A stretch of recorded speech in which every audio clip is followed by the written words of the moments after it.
My childhood was entirely different from the way sports icon Jerry West grew up.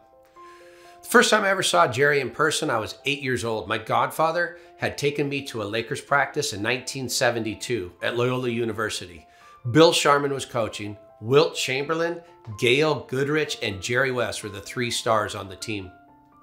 That year, the Lakers would go on to win the first NBA championship in Los Angeles and would be the only NBA title of Jerry West's career.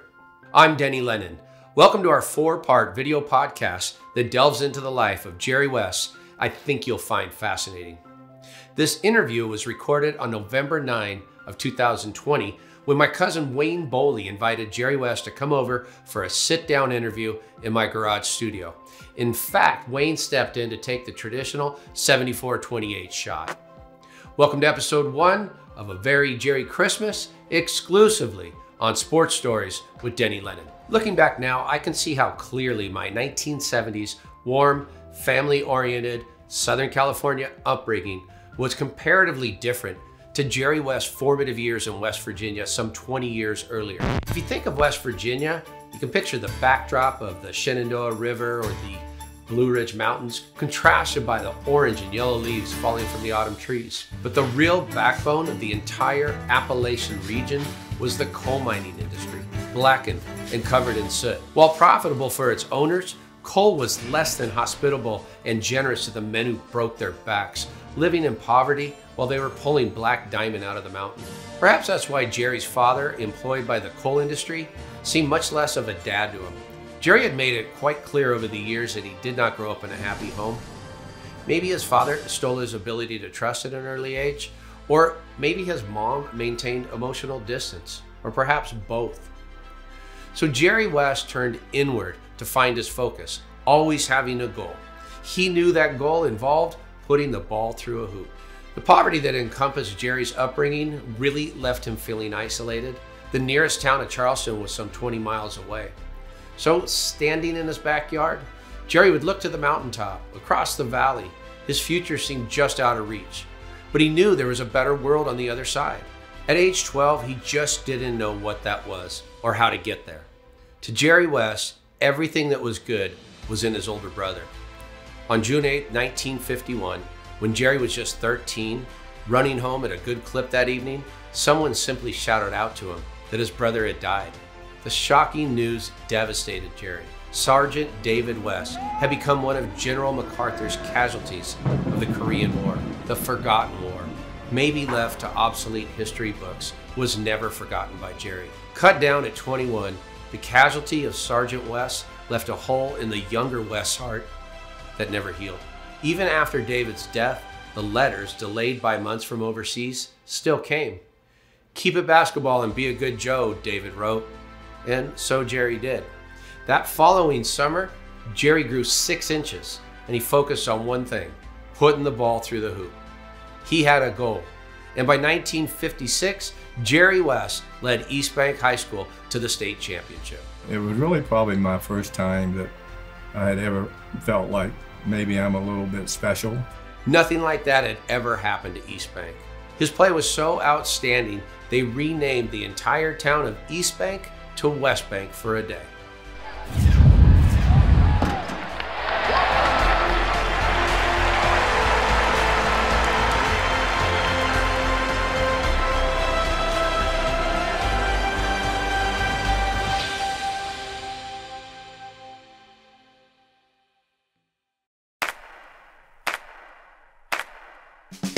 I'm a Venice, California-born, Los Angeles-based sports fan.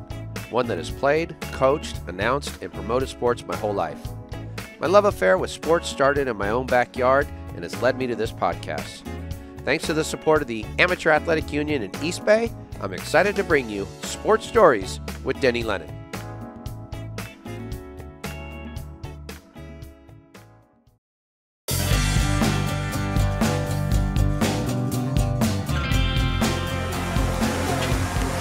Yeah, Tina's a big fan of her pumpkin bread. Hello, my daughter, welcome.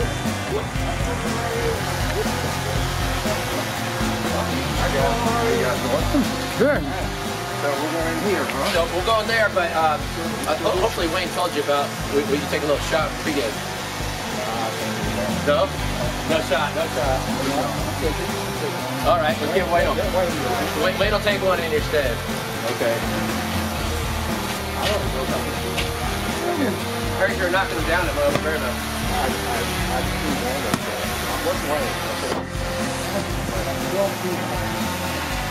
Bam! Wade out.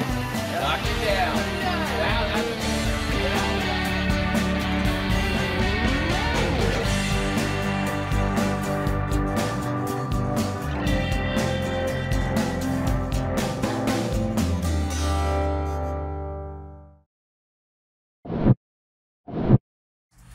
So you're playing golf today?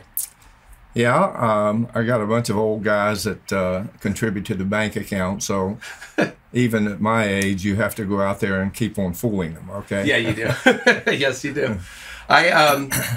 One of the things that came to mind recently, because I read your book West by West a couple times, and it's great. I really enjoyed it. But one of the things that caught me in there, especially during this time, was you said one of your regrets might have been you might have had a sliver of an opportunity to run for governor, and that you thought that might have been something you would have enjoyed. Do you think that's still the case, or is it such a climate that it's difficult? Well, the climate's always difficult, okay? This world is never the same. People go along and everything seems to be running smoothly, and all of a sudden something comes up either here in this country or some other place in the world which change the dynamics of people who are supposed to be thinking on a higher level. I'm a huge reader. And I particularly like to read to learn. And to me, history is something that I can never get tired of reading about. And at that point in my life, I was sort of, aimless would probably be a pretty good word, because I'd finished playing basketball, and that was the thing that always drove me to try to satisfy my own competitive part of my life. And I love West Virginia, okay? Sure. I really haven't changed that much, except I've lived here in Southern California. It's made me talk more than I've ever talked in my life.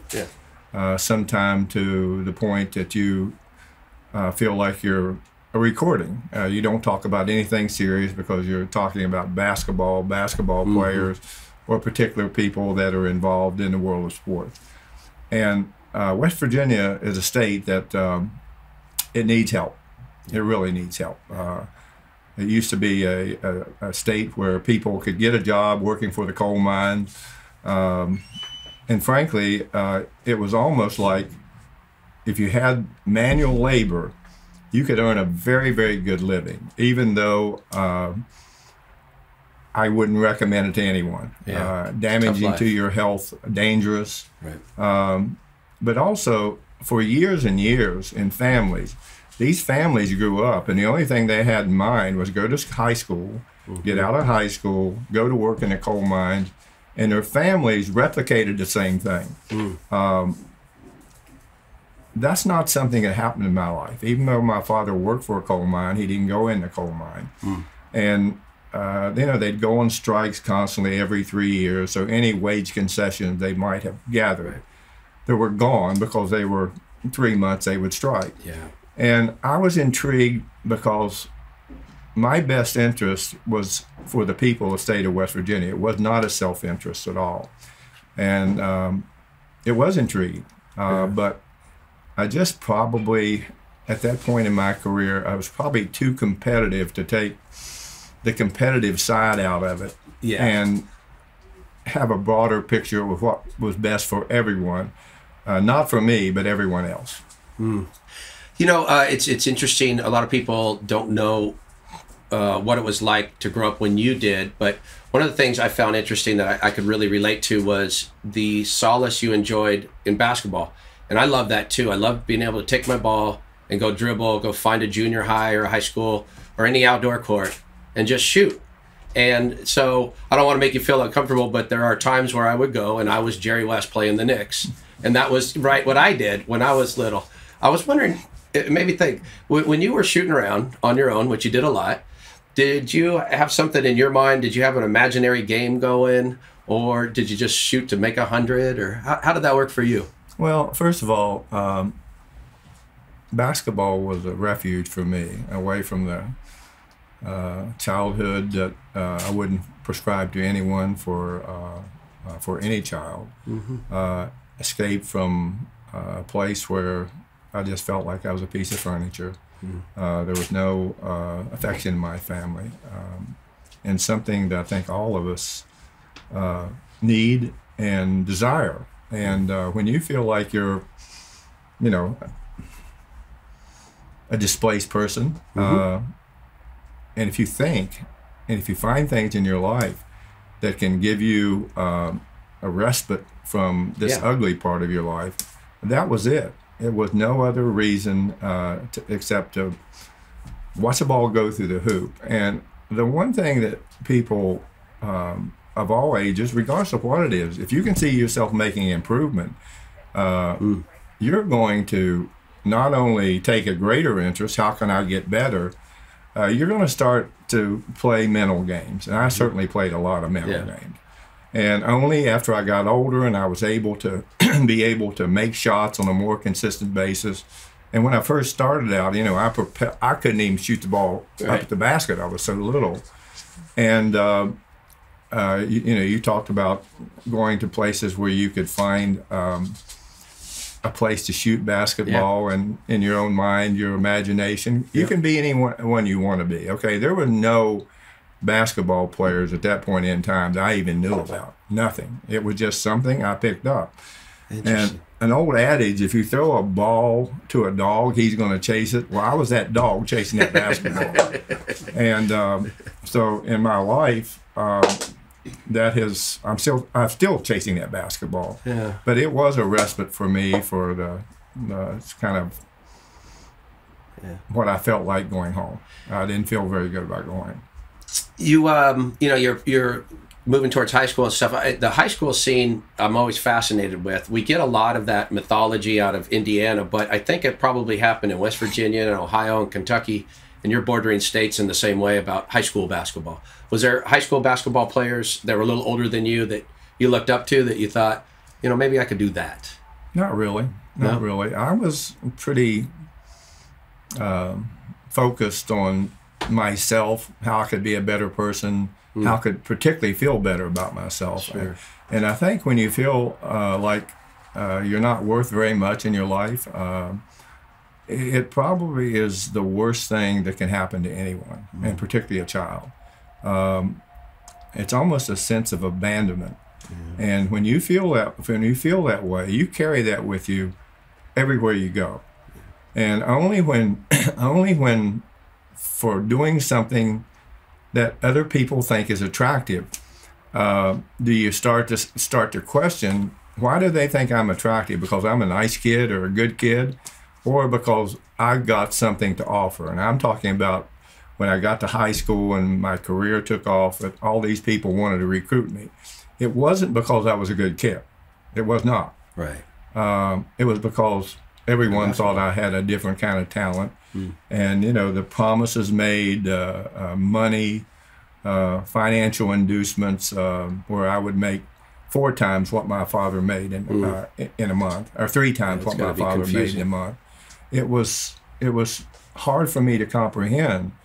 And at that time, I didn't say a word to anyone. Yes sir, no sir, that was it. I didn't talk to anyone, except maybe a friend or something. I was just deathly quiet. A lot of scar tissue along the way, a loss of a brother who was very important to me. That changed my life forever. Sure. It made you really wonder what's important. Is it you or your skill? And obviously, it was my skill that people were excited about. And I often wonder, if I would have gone to school and just been an average player or a bench player, what my life would have turned out. Unfortunately, it didn't happen that way. Right. And fortunately for me, it changed my life forever, and also my thinking about how I can maybe contribute back to society, and particularly as you get older. Yeah. I think I have a mission today to try to help people. to try to give as much as I can give, where it would be me personally, or if I have enough money to give to some cause that makes me feel good, I'm going to do it, but it's going to be anonymously. It's not going to be me putting my name out there for personal applause. I don't do things like that. No, that comes through clear. You can feel that in whether I've watched you in the media or different areas. People always, you have that cred within your community of doing it for the right reasons. Did you get a sense of like family or brotherhood when you're on teams when you're in high school? Did that, did you, like, because I know as a coach of youth groups, a lot of times some of these kids, they don't get what they would like at home, but they do have this sense of friendship that fills some of the void. Well, at that point in time, I want you to go back in time, okay? Sure. If you might. We didn't have a car. Right. Never went on a vacation. I went to a consolidated high school where kids went from 28 miles around to go to high school. And how in the world can you communicate with anyone if you don't have a telephone, you don't have a car? It makes you so isolated. And there's also a reticence to revert back to who you were, quiet. But I had one guy, and I'll never forget his name. He's still alive, and we talk every once in a while. His name was Kenny Billow. He had a car, and he was like my chauffeur. Nice. He drove me everywhere, but you remember, 28 miles here, 28 miles there, everyone was spread out in these small little mining communities. Yeah. And a big day for me was to go to Charleston, West Virginia, and he was my chauffeur. So he would pick me up and take me places. And I will never forget his kindness extended to me, where otherwise I would be doing one or two things at that point in my life. I would either be fishing, hunting, and obviously basketball was becoming a more important element of my life. So there are just certain things you remember about not being able to go places. You feel so isolated, very much like we do today because of this virus. It's not natural to do that. No, it's not. And so it makes you a different kind of person. One of the things that you got an opportunity, I think it might have been your junior year or something, you got identified, I think, by the American Legion. You got to go to the Boy State. Yeah, but it's more than identified, okay? It's really about a lot of different things, okay? And your schoolwork, kind of your status in the school. And nice. I always used to laugh when I got this thing, Boy State, and I'm saying, oh my gosh, what the heck is this, okay? Yeah. And if I would go there, I probably wouldn't say 10 words, okay? That's how quiet I was. But something did occur there at Boy State. Probably the biggest disappointment I ever had as a basketball player was when I was a junior in high school. And they had an all-conference team where I was the only unanimous choice on the whole team. And I had worked so hard to achieve something that was pretty easy for me because I've always been competitive. And I was anxiously awaiting to see what the All-State team would bring. Right. I received an honorable mention, not even second team or third team, honorable mention, and two of the kids on this all-conference team made the All-State team. And it was probably the most devastated I've ever felt in my life when it pertained to my basketball career.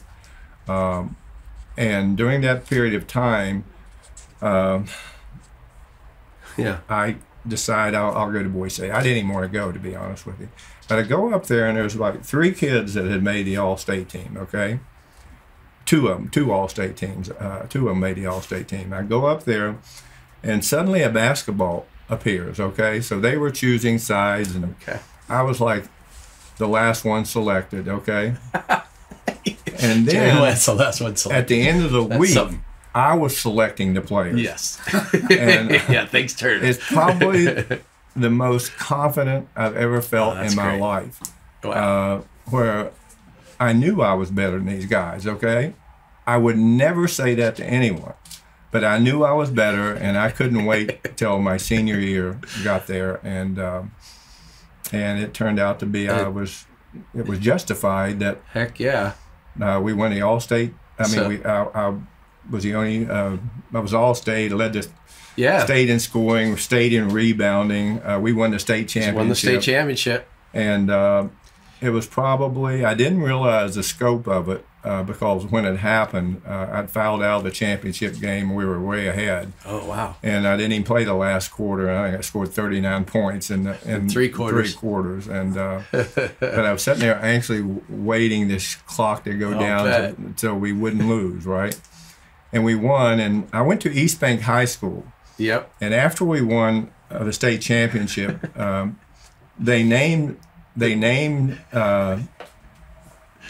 the town West Bank. West Bank. One day each year. Okay. That's something that no longer occurs, by the way. I wonder if your last name were like Horowitz, if they would have rolled with that, or Well, I mean, no. you've been okay if it was north or south. Well, who knows? Who knows? It was just a quirk, and That's by got the to way, be something for a it was 17-year-old. embarrassing. It was very embarrassing at that point in time. Yeah, that's a I lot. didn't even know how to deal with it. People coming up to you, and it was really probably my first time that I had ever felt like maybe I'm a little bit special. Yeah. But when you go home after that, you know you're not special. Thanks for listening to part 1 of A Very Jerry Christmas. Join us for part 2 on Christmas Eve, December 24th. Thanks for watching and listening. Sports Stories with Denny Lennon is produced by me, Marley Rice, and Christine Jinbo. Directed by Chris M. Alport, with studio support from Alpha Command Unit, and shot by bad boy Bobby McCall. Original music courtesy of Lennon Music Production, and original images courtesy of Sienna Lennon Photography. A big thank you to all of our contributors of the show. Sports Stories with Denny Lennon is a production of Sports Stories Inc. and available on Apple Podcasts, Spotify, iHeartRadio, YouTube, or wherever you watch and listen. Make sure you press that subscribe button, give us a review, leave a comment. It will really help us grow the show. And you know what else will help us grow the show? Head on over to patreon.com/Denny Lennon to get some never-before-seen videos, pictures, interviews, and so much more. We are all over social media and constantly sending out clips on Facebook, conducting fun polls on Twitter, going live on Instagram, and more. To find all of our social media links, hustle on over to sportsstoriesdl.com. SSDL proudly supports the My Stuff Bags Foundation and the Heroes Movement. Links to how you can support and help these foundations can be found on our website. We also want to give a big thank you to all of our partners of the show. So, as Coach Lennon would say, any questions, comments, or concerns, you can email me, Marley, at info@sportsstoriespodcast.com. We want to thank all of our followers and listeners, and we will see you next time. When I was a baby, my mother said, son, always watch a good thing, don't you mess around now, son. I tell her I watch sports stories, and that I think she should too. 'Cause when you watch sports stories, it's really, really good. Kick it out, Book!